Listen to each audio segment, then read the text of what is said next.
পাইতেছেন? হ্যাঁ আনোয়ার ভাই, অনেক বছর পর নানু বাসায় যাচ্ছি, এই জন্য ভীষণ খুশি লাগতেছে। এইটা তো আপনার নানু বাড়ি না, তো চাইলে তো আপনি প্রতি বছরে আসতে পারেন। হ্যাঁ, এটা একটা মিস্টেক করছি আমি, এখন আমার আফসোস হচ্ছে। প্রত্যেক বছরে আমি ছুটি পাইলে দেশের কত জায়গায় গেছি, কিন্তু নানু বাসায় আসি নাই। কত সুন্দর প্রাকৃতিক পরিবেশ, গ্রাম, মাটির ঘ্রাণ, অন্যরকম ভালো লাগতেছে। আপা আমি তো আছি, যখন মন চাইবো শুধু আমারে বলবে, দেখবেন আমি আইসা হাজির হয়ে গেছি।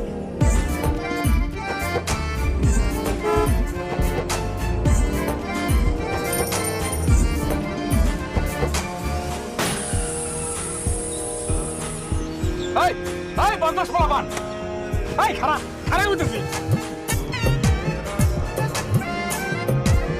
হায় হায় হায় সর্বনাশ, দিছে আমার চাক্কাটার পাঞ্চার করে। এই বদমাশ পোলাপান, আরে রে, উত্তেজিত হবেন না আনোয়ার ভাই, কি হয়েছে? আমার চাক্কাটার পাঞ্চার করে দিছে ব্যারাক দিয়া। আচ্ছা ঠিক আছে, বাচ্চারা তো একটু দুষ্টামি করবেই, আমিও এরকম ছোটবেলায় অনেক দুষ্টামি করছি। আপনি যান, দেখেন কোনো মেকার টেকার পান কিনা, গাড়িটা ঠিক করে নিয়ে আসেন। একা যাইতে পারবেন আপনি? আনোয়ার ভাই, আমার জন্মভূমি না, এটা আমি চিনবো না? আপনি ঠিক করে আসেন দ্রুত, ব্যাগ ট্যাগ সব কিছু নিয়ে আসেন। সাবধানে যায় না পা। ঠিক আছে, আপনি দ্রুত আসেন।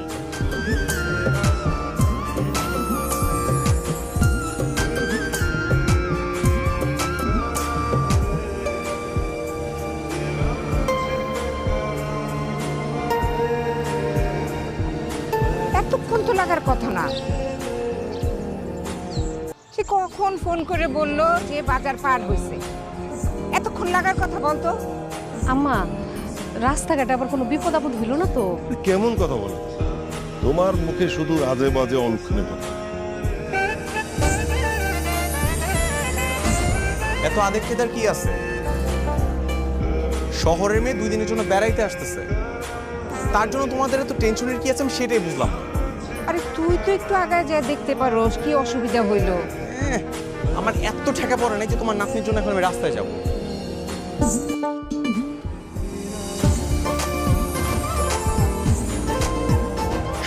ওই তো আইসা বসছে।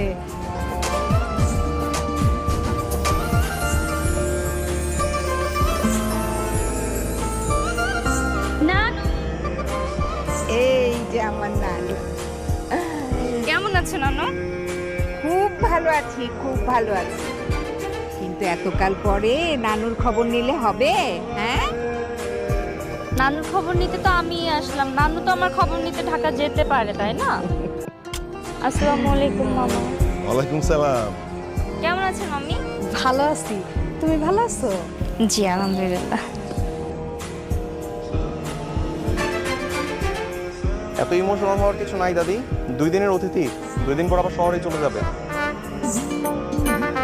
তুমি রুদ্র না? কেমন আছো? তোমাকে তুমি খেয়ালই করি নাই। হ্যালো। এই আস্তে আস্তে, এটা তোমার শহর না, এটা গ্রাম, চাইলেই যাকে তাকে জড়ায় ধরা যায় না। আমি কি যাকে তাকে জড়িয়ে ধরছি নাকি? আমি তোমার ফ্রেন্ডকে জড়িয়ে ধরছি, যে আমার খুব কাছে। আসো। আরে বললাম তো আস্তে, এটা তোমার শহর না, আর এই জড়ায় ধরা ছাড়াও এখানে এনজয় করা যায়। বেড়াইতে আসছো 2 দিনের মতো ভালো রকম ভাবে বেড়াও। রুদ্র, কি বলতেছিস সাবল তাবল? ঠিকই বলতেছি মা, 2 দিনের জন্যই তো আসছে, এত মাতামাতি করার কি আছে?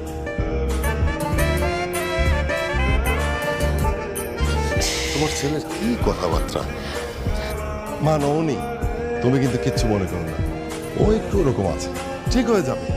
চলো তো আমরা সবাই ভিতরে যাই, চলো চলো। ও মা, চলো ভিতরে চলো, আসো।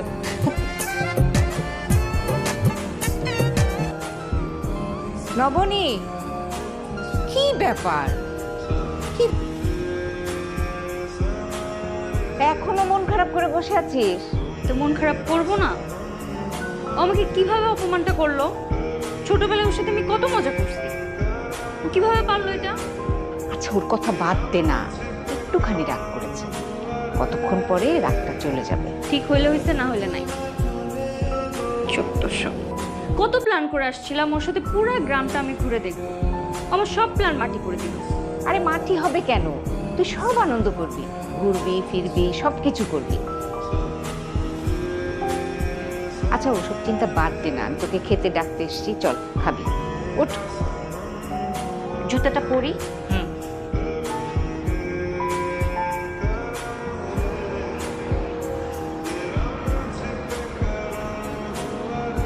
আসো বসো, খাইতে বসো। ওয়াও, সবাই ফ্লোরে বসে খাচ্ছেন?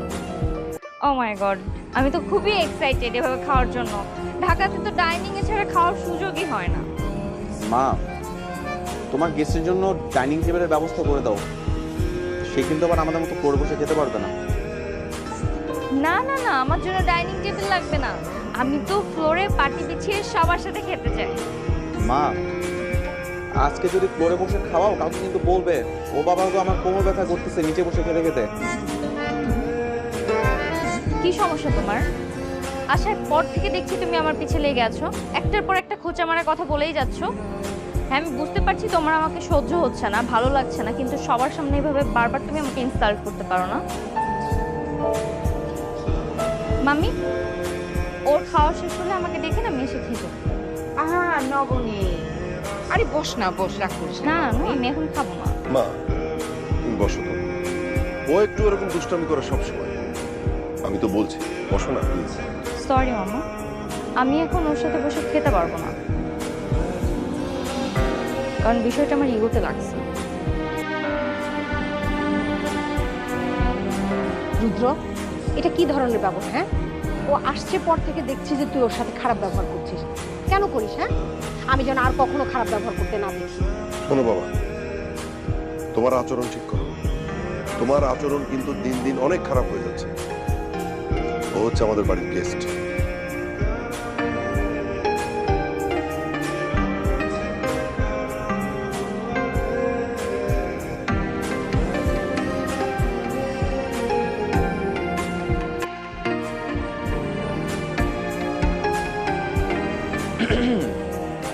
ম্যাডাম কি এখনো আমার উপর রেগে আছে? তুমি এখানে কেন আসছো? তোমার সাথে তো আমি কথাই বলতে চাই না। কেন? কেন তুমি জানো না? আসার পর থেকে তুমি আমার সাথে খারাপ ব্যবহার করছো। খেতে গেছি, সেখানে তুমি আমার সাথে কি ব্যবহারটা করছো? হ্যাঁ, তুমি তো আমাকে সহ্যই করতে পারছো না। কে বলছে যে আমি তোমাকে সহ্য করতে পারতেছি না? তোমার ব্যবহার সবকিছু মুখে বলে দিতে হয় না, কিছু কিছু ব্যবহারও প্রকাশ পায়। আমি আসার পর থেকে তোমার ব্যবহার, বাচন ভঙ্গি এমন আমার প্রতি, তুমি আমাকে বারবার অপমান করছো। বুঝতে পারলাম, খালি হাতে পায়ে লম্বা হইছো। এখন পর্যন্ত যে দাঁড়া রাখছি ছোটবেলার মতো করেই আছে। তো থাকবে না? হ্যাঁ, তোমার মতো চেঞ্জ হয়ে যাবো না কেন? আমি যেমন তেমনই আছি তেমনই থাকবো। কত প্ল্যান করে গ্রামে আসছিলাম, একসাথে ঘুরবো ফিরবো আনন্দ করবো, আমার সব প্ল্যান মাটি করে দিল। আচ্ছা ঠিক আছে, এত রাগ অভিমান করে থাকা লাগবে না। আমি তোমাকে নিয়ে কালকে থেকে ঘুরতে বেরোবো, ঠিক আছে? থাক, তারা আমি একা একাই ঘুরতে পারবো, ঠিক আছে?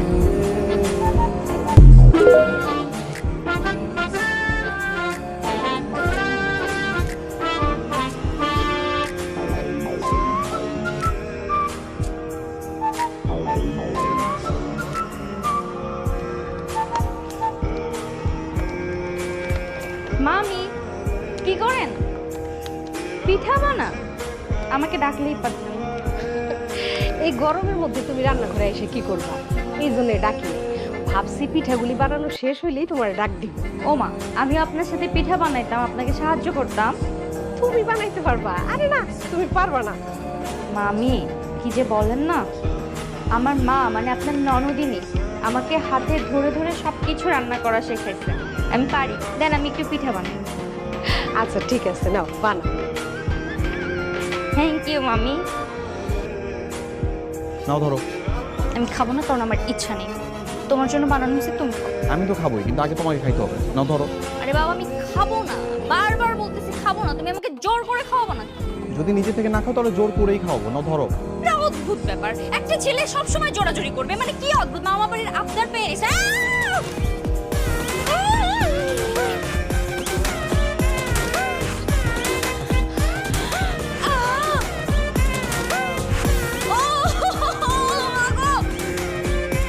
দেখছো, আমি যা সন্দেহ করছিলাম তাই। এই পিঠার মধ্যে ঠিকই কিছু একটা মিশানো ছিল। আমি চাইছি, ভালো করছি। আমি তো চাইছি তুমি এই পিঠাকে কাঁদো। কিন্তু তুমি এটা কেন করছো? কারণ কারণ তুমি আমি যেদিন এই বাড়িতে আসছি কি ব্যবহার করছো তোমার মনে নেই? আমি তো বলি নাই। অবনী, তুমি যথেষ্ট বড় হইছো, এখনো বাচ্চাদের মতো এরকম জেদ ধরে বসে থাকলে চলে? এই তুমি চুপ থাকো, কোনো কথা বলো না। যা লাগতেছে লাগছে, সামনে থেকে যাও তো। আচ্ছা, বেশি ঝাল লাগছে? আমি সরি। Sorry not accepted. শহরের মেয়ের সাথে দৌড়ে পারলে না, এখন কি বুঝছো আমি সবকিছুতে পারফেক্ট? হ্যাঁ, মেনে নিচ্ছি তুমি সবকিছুতে পারফেক্ট। এবার ঠিক আছে? না, এবার হাত ধরো। আসো। কি হলো, চলো। এভাবে তাকিয়ে আছো কেন? কেন? তোমার দিকে তাকিয়ে থাকা নিষেধ নাকি? না, তাকাইতেই পারো, কিন্তু বেশি তাকিয়ে থাকলে আমার মায়ের পড়ে যেতে পারে। আসো।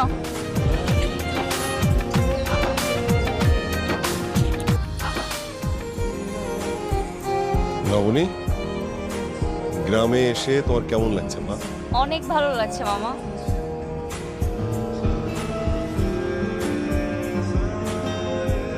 আমার তো মনে হচ্ছে আমি এতদিন গ্রামে না এসে অনেক কিছু মিস করছি, আমার আফসোস হচ্ছে। আফসোস তো হবেই, তুমি যদি না আসো আফসোস হবে না? আর এখন থেকে তুমি যখনই সময় পাবে তখনই চলে আসবে। অবশ্যই, এটার বলতে আমি যখন সময় সুযোগ করতে পারবো তখনই চলে আসবো।